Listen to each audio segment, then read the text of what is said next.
나는 전능하신 아버지 하나님, 천지의 창조주를 믿습니다. 나는 그의 유일하신 아들, 우리 주 예수 그리스도를 믿습니다. 그는 성령으로 잉태되어 동정녀 마리에게서 나시고 본디오 빌라도에게 고난을 받아 십자가에 못 박혀 죽으시고 장사된 지 사흘 만에 죽은 자 가운데서 다시 살아나셨으며 하늘에 오르시어 전능하신 아버지 하나님 우편 앉아 계시다가 거기로부터 살아있는 자와 죽은 자를 심판하러 오십니다. 나는 성령을 믿으며 거룩한 공교회와 성도의 교제와 죄를 용서받는 것과 몸의 부활과 영생을 믿습니다. 아멘. 사랑 반갑습니다. 박근민 목사입니다. 오늘은 창세기 27장 30절부터 40절까지 말씀을 살펴보겠습니다. 리브가와 야곱의 작전은 성공적으로 끝났습니다. 이삭이 야곱을 축복했고 그 즉시 야곱은 아버지의 숙소를 떠납니다. 30절은 야곱이 그의 아버지 이삭 앞에서 나가자 곧이라고 되어 있습니다. 실제로 히브리어 문장에도 이 아슬아슬한 긴박성이 잘 드러납니다. 마치 드라마의 한 장면처럼 실제로 야곱은 에서가 도착하기 바로 직전에 아버지의 숙소에서 빠져나왔습니다. 하지만 아무것도 모르는 에서는 열심히 음식을 준비합니다. 그리고 아버지에게 말합니다. 이 음식을 드시고 저를 축복해 주십시오. 순간 이삭이 소스라치게 놀라며 묻지요. 너는 누구냐? 당연히 에서가 대답을 합니다. 맏아들 에서입니다. 영문을 모르는 에서 입장에서는 조금 당황스럽고 어리둥절한 상황이겠지만 이삭은 상당히 큰 충격을 받은 것 같습니다. 본문의 말씀 33절입니다. 함께 읽겠습니다. 이삭이 심히 크게 떨며 이르되 그러면 사냥한 고기를 내게 가져온 자가 누구냐? 내가 오기 전에 내가 다 먹고 그를 위하여 축복하였은즉 그가 반드시 복을 받을 것이니라. 본문은 이때 이삭의 상태를 이렇게 묘사합니다. 이삭이 심히 크게 떨며 이삭이 떨었습니다. 도대체 왜 떨었을까요? 적어도 경악이나 분노로 인한 떨림은 아닌 것 같습니다. 아마도 이때 이삭은 형이 동생을 섬기게 되리라는 그 하나님의 말씀이 떠올랐을 겁니다.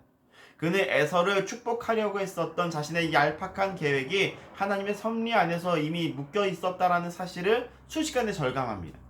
이는 37절의 이삭을 보면 우리가 쉽게 알 수 있는 장면이지요. 37절을 보면 이삭이 에서에게 이렇게 대답하는 장면이 나옵니다. 내 아들아, 내가 너에게 무엇을 할 수 있겠느냐? 우리는 이때 이삭이 받은 충격과 떨림이 상상 이상이라는 점을 생각해야 됩니다. 성경은 이때 이삭이 심히 크게 떨었다라고 말합니다.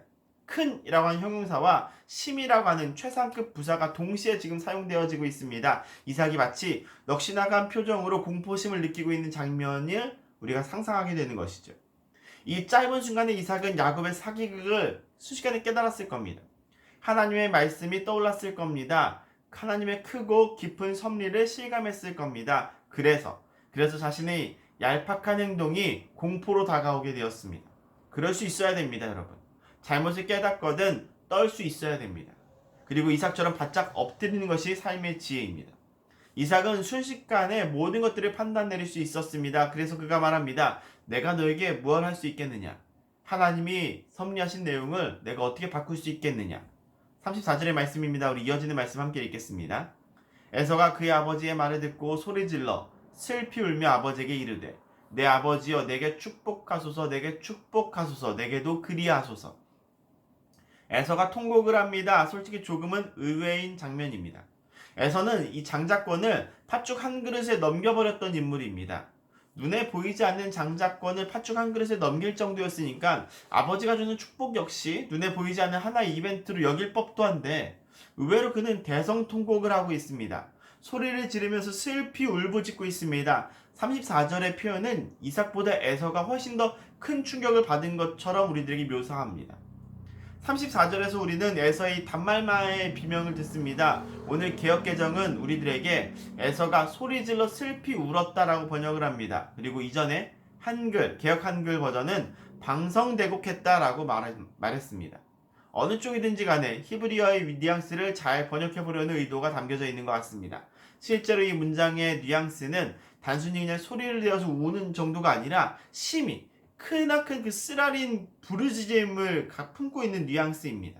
짐승처럼 막 울부짖는 느낌입니다. 그럼 도대체 무엇이 이 에서를 이토록 울부짖게 만들었던 것일까요? 에서는 왜 이토록 처절하게 울부짖었던 것일까요? 에서의 격분은 야곱이 전에 자신의 장자의 명분을 빼앗아 갔는데 이번에는 자신의 복을 찬탈한 것에서 나옵니다. 그리고 여기서 우리는 다시 한번 이 에서의 의식을 확인하게 됩니다. 그는 분명히 장자의 명분과 복을 분리하고 있습니다. 장자의 명분은 말 그대로 명분입니다. 실제적인 상속권은 아니지요. 그러나 복은 상속권을 의미합니다. 미래에 받을 복입니다. 그래서 에서의 울분은 상속권을 빼앗긴 것에 대한 울분이라고도 말할 수 있습니다. 그는 분노합니다. 아우의 간교함을 고발합니다. 장자의 명분을 빼앗은 이전의 일까지 들춰서 거론하면서 성토하고 있습니다. 하지만 그의 말 이 어디에도 장자의 권리를 하찮게 여겼었던 자기의 과거에 대한 반성은 찾아볼 수 없습니다. 당장의 배고픔을 이기지 못하고 팥죽 한 그릇에 고작 팥죽 한 그릇에 하나님께서 약속하신 축복을 내팽개쳤던 그의 일을 그는 자책하지 않습니다. 히브리서의 기자는 이런 에서를 자기 욕망에 충실한 음행하는 자요 망령된 자라고 표현합니다. 그러나 그는 이러한 자기의 잘못은 생각하지 않고 오직 야곱의 간교함만 탓합니다. 눈물을 흘리면서 대성통곡하고는 있지만 그의 눈물에는 회개가 존재하지 않고 원망만 가득했습니다. 그러니 이런 그에게 줄 복이 축복이 있을리 만무하지요. 그럼에도 에서는 이삭에게 울면서 축복을 간구합니다. 그리고 이런 그에게 돌아온 것은 거의 저주에 가까운 그의 미래였습니다. 그가 살 곳은 이슬도 없는 황량한 곳이 될 것입니다. 수확이 없으니 칼을 의지하면서 살게 될 것입니다.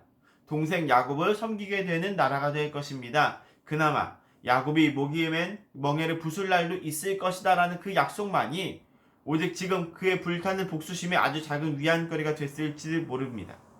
그렇게 에서의 미래가 확정되었습니다. 참으로 안타까운 결말이지요. 적어도 하나님께서 형이 동생을 섬기게 될 것이다 라고 말씀하셨을 때 그때에는 이들의 미래가 적어도 이런 것이 아니었을 것이기 때문에 더욱더 그렇습니다. 하나님께서 야곱에게 의도하신 축복이 이런 식으로 다른 한쪽의 원망과 눈물과 분노를 남기는 그런 축복이었을 리가 만무합니다. 하지만 사람의 탐심이 수많은 계략과 음모와 속임수들이 온전한 하나님의 축복을 가려버리고 말았습니다. 그러므로 탐심을 물리치고 하나님의 뜻에 따라 살 수 있게 되기를 원합니다. 사랑하는 화랑교회 성도 여러분, 원망만 있고 반성이 없는 사람들은 결국 에서의 삶에서 벗어나지 못합니다. 그에게는 많은 기회가 있었습니다. 그러나 그는 하나님의 언약을 가볍게 여겼었고 자기 삶을 반성하지 않았습니다. 그러므로 기회가 주어졌을 때 평소의 일상을 통해서 주님과 깊은 사귐을 누리기를 바랍니다. 그리고 그 사귐을 통해서 주께서 예비하신 그 은혜를 온전한 그 축복을 누릴 수 있는 우리 모두가 되어지기를 주님의 이름으로 간절히 축원합니다. 함께 기도하겠습니다. 주님, 주께서 예비하신 은혜를 향해 살기 원합니다. 내 뜻과 내 의지를 관철시키기 위한 거짓된 행동들이 아니라 비록 더디고 느리더라도 주님의 뜻을 이룰 수 있는 삶을 살게 하여 주옵소서. 오늘 우리가 만나는 이들을 통해서 그 온전함이 드러나게 하여 주옵시고 주님의 뜻을 살필 수 있는 주님의 선한 청지기들이 되게 하여 주옵소서. 우리 주 예수 그리스도의 이름으로 기도합니다. 아멘.